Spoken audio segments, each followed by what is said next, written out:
You ask Tiger to solve.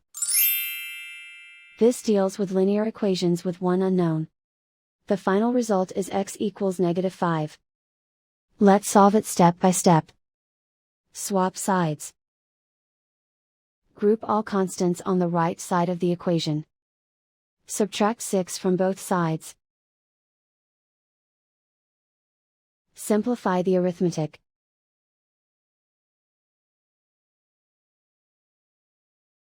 Isolate the x.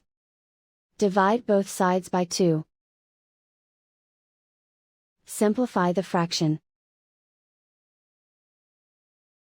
Find the greatest common factor of the numerator and denominator.